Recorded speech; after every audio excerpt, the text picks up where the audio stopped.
నమస్తే అండి, నేను Razak. Mudragada Padmanabham covert operation fail అయిందని చెప్పొచ్చు.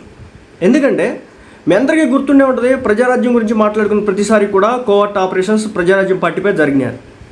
ముఖ్యంగా పరకాల ప్రభాకర్ అనే ఒక పేరు అయితే ప్రముఖంగా వినిపిస్తూ ఉంటుంది ఈ కోవర్ట్ ఆపరేషన్కి సంబంధించి.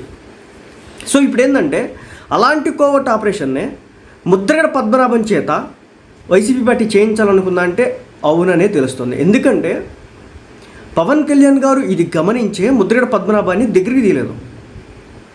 ఎలా అంటే ముద్రగడ పద్మనాభాన్ని మీరు చూస్తే కనుక ద్వారంపూడి చంద్రశేఖర్ రెడ్డిని తిట్టక ముందు వరకు, పవన్ కళ్యాణ్ గారు తిట్టక ముందు వరకు, ద్వారంపూడి చంద్రశేఖర్ రెడ్డి విషయంలో పవన్ కళ్యాణ్ గారు గట్టిగా స్పందించినంత వరకు ముద్రగడ పద్మనాభం ఎక్కడా కూడా రాలా. పైగా ఊగిసలాడుతుంది. ఎలా అంటే ఈయన జనసేన పార్టీలోకి రాబోతున్నాడు, ఈయన జనసేన పార్టీ తీర్థం పుచ్చుకోబోతున్నాడు, జనసేన పార్టీ కండవ గడుపుకోబోతున్నాడు, ఈ విధంగా ప్రచారం చేసినటువంటి పరిస్థితి. ఎప్పుడైతే ద్వారంపూడి చంద్రశేఖర్ రెడ్డిని పవన్ కళ్యాణ్ టార్గెట్ చేశారో ఒక్కసారిగా ముద్రగడ పద్మనాభం బయటకు వచ్చి, అంటే ఏదైతే ఆ ఉబ్బు ఉందో దాన్ని గట్టిగా పట్టుకోలేక బయటకు వచ్చేసి ఒక్కసారి ఓపెన్ అయినటువంటి పరిస్థితి. ద్వారంపూడి చంద్రశేఖర్ నువ్వు ఎలా తిడతావు పవన్ కళ్యాణ్ అని చెప్పేసి ఇష్టం వచ్చినట్టు రెచ్చిపోయినటువంటి పరిస్థితి, లేఖలు రాసినటువంటి పరిస్థితి. అయితే మనందరికీ తెలుసు ముద్రగడ పద్మనాభాన్ని జనసేన పార్టీలోకి ఆహ్వానించాలని చెప్పేసి బొలిశెట్టి శ్రీనివాస్ గారు వెళ్ళడం అయితే జరిగింది. పవన్ కళ్యాణ్ గారు మా ఇంటికి వస్తే కనుక నేను అప్పుడు మీ పార్టీలోకి వస్తానని చెప్పేసి ఈయన ఏదో కండిషన్ పెట్టడం అయితే జరిగింది.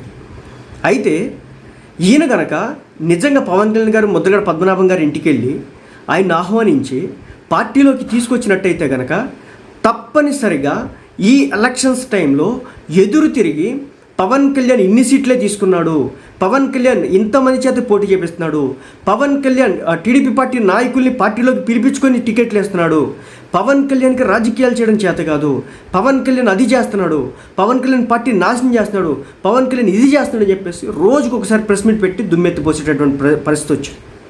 ఇది గమనించారు కాబట్టి పవన్ కళ్యాణ్ గారు ముద్రగడ పద్మనాభాన్ని ఎక్కడ పెట్టాలో అక్కడ పెట్టుకున్నారు. మరి కోవర్ట్ ఆపరేషన్ ఎందుకంటే మీరు చూడండి, 2009లో ప్రజారాజ్యం పార్టీ పెట్టినప్పుడు కూడా ఇదే ముద్రగడ పద్మనాభం చిరంజీవికి అగెనిస్ట్గా మాట్లాడి రాజకీయం చేయడం జరిగింది, నిలబడడం జరిగింది కాంగ్రెస్ పార్టీ తరఫున. ఇక మొన్నటికి మొన్న వైసీపీ పార్టీలోకి వెళ్ళిన తర్వాత వైసీపీ పార్టీలోకి ఆహ్వానించింది ఎవరో జగన్మోహన్ రెడ్డి ఆహ్వానించిన ఆయన ఇంటికి వెళ్ళా మిథున్ రెడ్డి వెళ్ళి పిలుచుకొచ్చారు. ఈయన వెళ్ళి పార్టీలోకి జాయిన్ అయ్యారు. జాయిన్ అయిన తర్వాత మాట్లాడింది ఏంటి, సినిమా హీరో అని చెప్పేసి పవన్ కళ్యాణ్ని తక్కువ చేస్తూ మాట్లాడే ప్రయత్నం అనమాట. అంటే మీరు రాజకీయాల్లో మేము హీరో, మీరు సినిమాలో హీరో అయి ఉండొచ్చు గాక, అంటే ముఖానికి రంగులు వేసుకునేటటువంటి వ్యక్తులు చూస్తే వీళ్ళకంత చులకన. అంటే ఆయనలో నిజంగా పవన్ కళ్యాణ్ మీద ఒక అభిమానం, ఒక ప్రేమ ఉంటే కనుక, ఒక గౌరవం అనేది ఉంటే కనుక ఇలాంటివి చేయడు.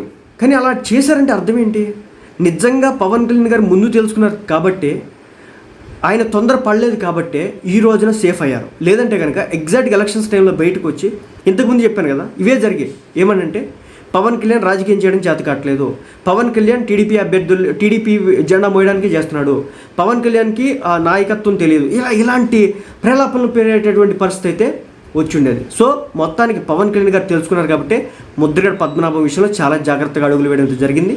నిజంగా పవన్ కళ్యాణ్ గారి ఆలోచనకి ఆయన స్ట్రాటజీకి కావచ్చు, ఆయన వ్యూహానికి కావచ్చు, నిజంగా 100% సక్సెస్ అయ్యారని చెప్పొచ్చు. 100% సక్సెస్ అయ్యారు. లేదంటే కనుక చాలా పెద్ద ఎదురు దెబ్బ తగిలేది.